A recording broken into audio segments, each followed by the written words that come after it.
Assalamualaikum warahmatullahi wabarakatuh. Salam sejahtera bagi kita semua. Salam Om Swastiastu, Namo Buddhaya, salam kebajikan dan tabi pun.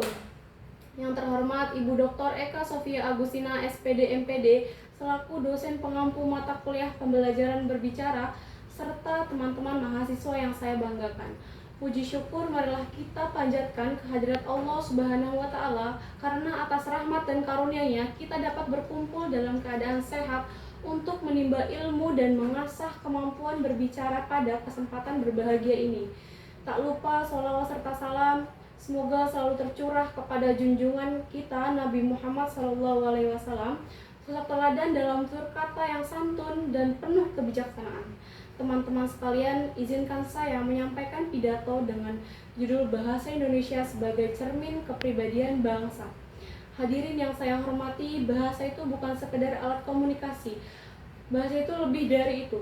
Bahasa merupakan cerminan jati diri, pikiran, dan kepribadian sebuah bangsa. Melalui bahasa, dunia dapat menilai bagaimana karakter masyarakat di dalamnya. Karena itulah, bahasa Indonesia tidak hanya menjadi alat pemersatu, tetapi juga menjadi simbol budaya, kehormatan, dan kepribadian bangsa Indonesia. Sayangnya di era modern ini, kita sering menjumpai gejala pergeseran dalam penggunaan bahasa.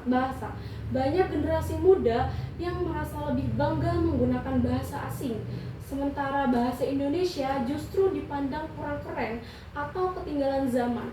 Padahal menggunakan bahasa Indonesia dengan baik dan benar bukan tanda ketertinggalan, justru menunjukkan rasa cinta dan kebanggaan identitas bangsa. Hadirin yang berbahagia, bahasa Indonesia telah menjadi saksi perjuangan bangsa Indonesia ini. Sejak Sumpah Pemuda tahun 1928, bahasa Indonesia itu diikrarkan sebagai bahasa persatuan. Keputusan itu bukan hal kecil, karena dari situlah lahir kesadaran bahwa bangsa yang besar itu harus memiliki bahasa yang mempersatukan bangsa Indonesia. Bahasa Indonesia itu menyatukan ratusan suku, budaya, dan daerah menjadi satu kesatuan, yaitu Indonesia. Namun kini tantangan bukan lagi penjajahan fisik, melainkan penjajahan budaya dan bahasa. Media sosial, film asing, dan tren global membuat kita sering mencampur adukan bahasa tanpa memperhatikan kaidah.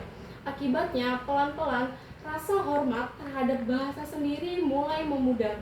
Teman-teman yang saya banggakan, sebagai mahasiswa generasi terpelajar, kita memiliki tanggung jawab moral untuk menjaga kemurnian dan martabat bahasa Indonesia.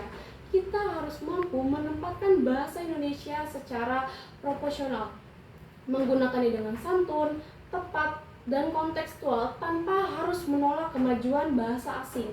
Bahasa asing boleh kita pelajari, tetapi jangan sampai menghapus kebanggaan terhadap bahasa sendiri.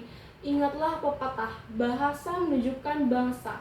Cara kita berbicara, menulis, berkomunikasi, mencerminkan tingkat pendidikan dan karakter kita.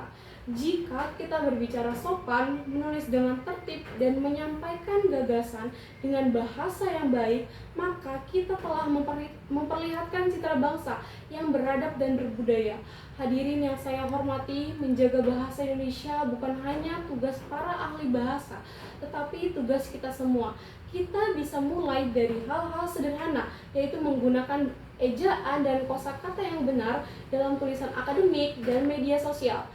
Yang kedua, menghindari kata-kata kasar atau menghina, dan menggunakan bahasa Indonesia dengan bangga di setiap kesempatan formal maupun informal. Ketika kita menghormati bahasa kita sendiri, kita sedang menghormati diri dan bangsa kita. Bahasa Indonesia adalah rumah kita bersama, tempat nilai, sopan santun, dan identitas bangsa tumbuh subur.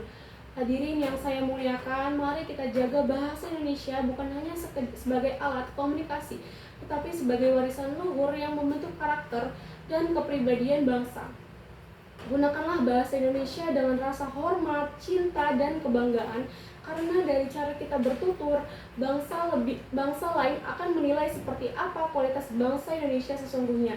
Demikian pidato yang dapat saya sampaikan, semoga bermanfaat dan menjadi pengingat bagi kita semua untuk terus mencintai dan menjaga bahasa persatuan kita. Terima kasih atas perhatian hadirin sekalian. sekalian. Wassalamualaikum warahmatullahi wabarakatuh.